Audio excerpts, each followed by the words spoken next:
আসসালামু আলাইকুম সুপ্রিয় কৃষিপ্রেমী ভাইরা সবাইকে শৌখিন কৃষি ইউটিউব চ্যানেলে স্বাগতম।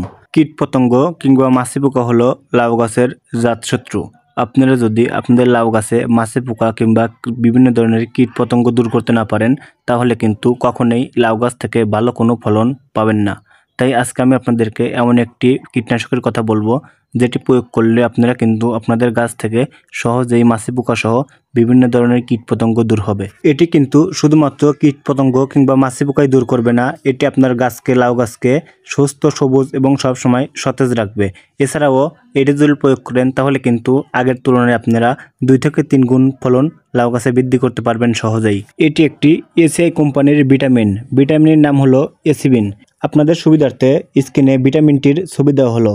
এটি একটি প্রতিরোধক, প্রতিষেধক ও বহুমুখী গুণসম্পন্ন ছত্রাকনাশক হিসেবে কাজ করে।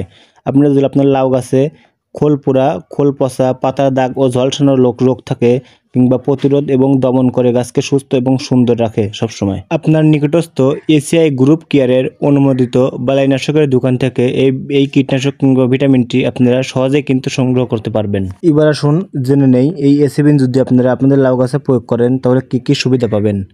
এসিবিন 28 এসসি অনুদানিক মিশ্রণে তৈরি চতুর্থমুখী ক্রিয়াসম্পন্ন ছত্রাকনাশক যা ফসলের ছত্রাকজনিত রোগের 100% দমন নিশ্চিত করে।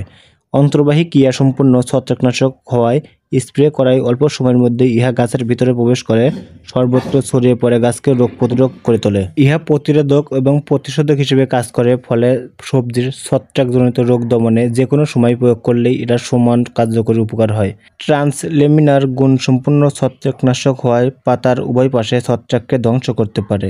এই কীটনাশকটি বহুরূপী গুণসম্পন্ন হওয়ার কারণে এটি সকল প্রকার ছত্রাকজনিত রোগ এবং বিভিন্ন ধরনের কীটপতঙ্গ এবং মাছি পোকা সহজেই দমন করতে পারে।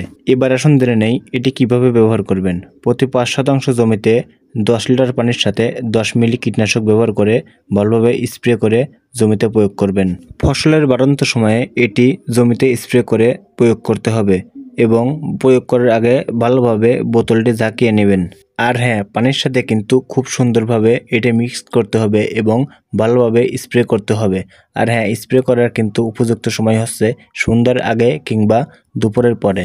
এরপরও এটি ব্যবহার করার আগে আপনারা বোতলের গায়ে যে সকল দিক নির্দেশনাগুলো দেওয়া হয়েছে সেগুলো অবশ্যই ফলো করবেন এবং এটি জমিতে প্রয়োগ করার আগে হ্যান্ড গ্লোভস এবং নিজের সেফটি নিয়ে জমিতে প্রয়োগ করতে হবে। শুধুমাত্র লাউ গাছে না, এটি বিভিন্ন ধরনের সবজি এবং ধানেও প্রয়োগ করতে পারেন। এই এসিবিনটির বাজার মূল্য 260 টাকা, তবে সামান্য কিছু কম বেশি হতে পারে। আমার এই চ্যানেলে কৃষি সমস্যা এবং কৃষি সমাধান নিয়ে ভিডিও আপলোড দেওয়া হয়, চাইলে চ্যানেলটি সাবস্ক্রাইব করতে পারেন। ধন্যবাদ।